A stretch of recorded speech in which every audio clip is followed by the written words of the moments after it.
Game number 4. Let's see it. And you're playing with the black pieces here. King Hunter. Nice name. And it's the beloved French, but maybe not the so beloved French exchange. Well, I don't know your preferences, but I could imagine it's not your the variation you look forward to the most. Here you go, knight c6. Bishop d6 is also possible. I think bishop d6 may be a bit more flexible, I could imagine.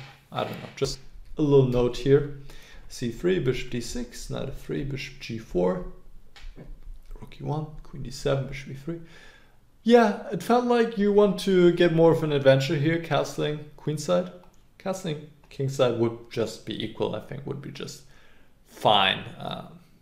But okay, I guess matter of taste, even though objectively it feels like short castle is maybe a bit better. But okay, we will also want to have some fun in chess, right? So long castle, b4, knight to g6. Yeah, knight f5 is better, it seems. To just exchange the bishop here and let's say something like this. And I mean, it's all pretty much around equal, right? Unsurprisingly.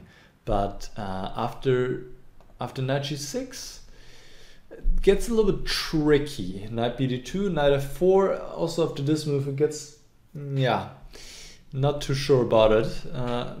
Probably worse then. You should play knight h4 and play h5, something like this. It will take a while until you get an attack going here, obviously, but I think that would be the way to go.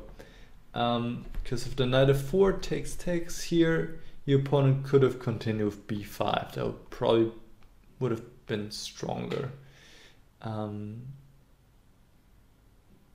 Yeah. But he played queen a4, king b8, b5, knight e7, knight e5, takes. So yeah, here this is good, f6, knight f5, this is good, takes, rook a1. Interesting moment here. Your next move is completely logical, but you're missing a little tactic. You could have won a pawn here with a6, making use of that pin. Because the queen is unprotected, and white can also not play rook b1 as because you're controlling the square. Now the question is, what happens after rook e7? Well, it turns out that rook e7 is not really a threat, because you can play rook d8. And, well, if white takes on e8, obviously you take back, and in the end you win the pawn on b5, that would be nice. And if white takes the queen, it would be even nicer. Because here you either take back on d7 or you play a very cool move, rook h8, the threat of rook takes f1, bishop d3, and rook e1 checkmate. And then once white defends against it, you can still take the rook. Guess you would need to play f3 here or something like that. Maybe h3. So this is winning. Yeah, especially because also after here you take a b5 and hit this one as well. Yeah, game over. So white cannot do that. And if he goes queen a3, you can just take on b5 and you're also up a pawn. So that would be nice. Yeah, we always have to keep our eyes open for things like that. A little bit unusual, but it's all about tactics. And also realizing that rook e7 is actually not a threat.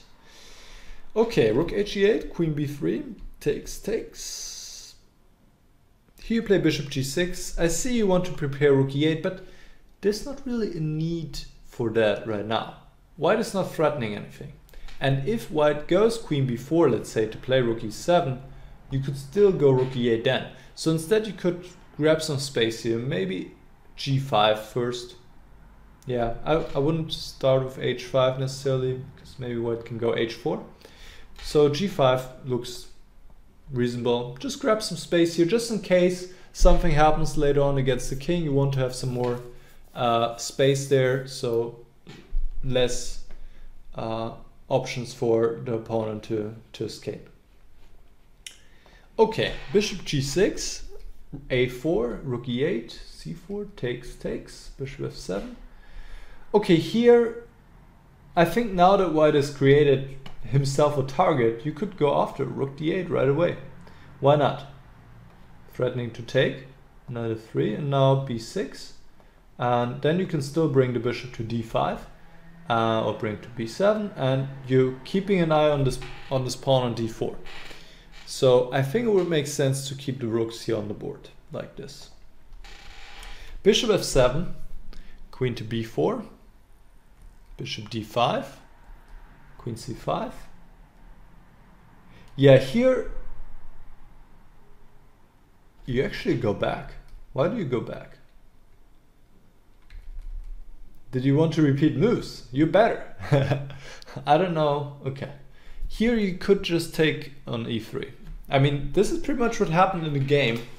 But you could just do it right away because this is a really pleasant position for you. Your king is safe, and white's king now is not so safe because of this capture. You're threatening queen g4 already. Strong threat, very strong threat. So white has to go h3, queen e6, queen a3. I mean, white is really passive. Your bishop is a monster on d5. So this looks nice. These pawns are weak. It's important they're also on the light squares. Whew, this will be a tough position to defend for white. You probably grab some more space here. I don't know if you go f5, maybe. No, and then maybe even. Well, it depends. It depends. But this looks really good. This looks really promising. Okay, after bishop f7, a5. Now you go b6, which is good. And you take now, which is great, because you realize this pawn on b5 is actually just weak, and you're going to win it. Queen f8, king b7. Good move. No rush here to take on b5. This is exactly right. I like that. Queen e2, coming in. Bishop c6. Yeah, this is all good. And also now, I mean, you could have pushed the pawn right away. But also move you play is fine. I mean, yeah, it's just a minor detail. Why not push right away, right? But, okay, I see what you want to do, yeah. What you do also makes a lot of sense. I mean, it's just different ways to reach the same goal. So bishop e4, this is good. This is bring the king to d5. This is actually, it's pretty convincing. The pawn and games are winning for you, and otherwise the pawn on b6 will decide the game. Okay, here a lot of choices. Bishop c2, b5, they're all winning. What you do also works. I think bishop c2, I don't know, feels like to me it's a bit cleaner still to not exchange more pawns, but in this specific position it doesn't matter. But just as a side note, right? Also because, you know, now the pawn is a little bit closer to the queen side. I would have rather liked to have the b pawn still. But okay, like I'm saying, the position is winning either way. It's just, you know, details. Yeah,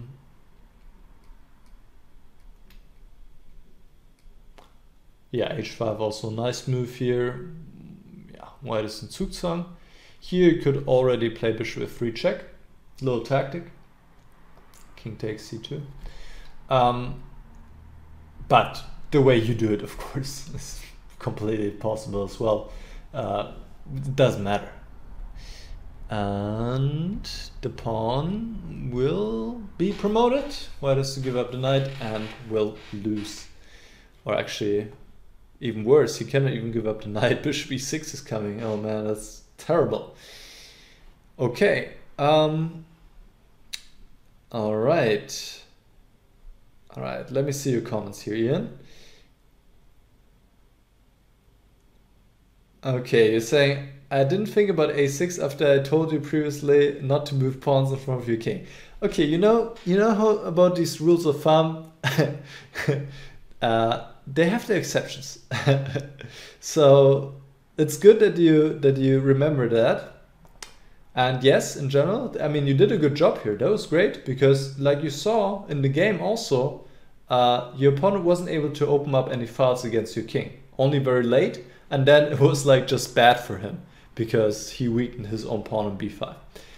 Yeah, of course, in general you don't want to do that where your opponent is trying to checkmate you, but if it wins you material, then you still, you still get considered. That's the thing. Okay. So you're saying you couldn't gain time as...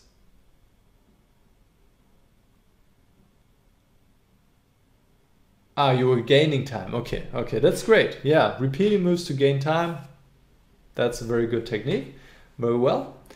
And c5 was just to create a passed pawn. Well, to that I could say that why would you create a passed pawn if you already have one on the b file? Then you don't need to create another one, right? It's like you trade the passed pawn on the b file against the passed pawn on the c file. You see what I mean? And in the process you exchange a pair of pawns. So just in principle, in the end game, or when you're better, you don't want to trade too many pawns, because when we don't have pawns left anymore, it gets difficult to win. So that's just my point here. Okay. All right. Well, let me know if you have any more questions about this game. Otherwise, I will move on to the last game.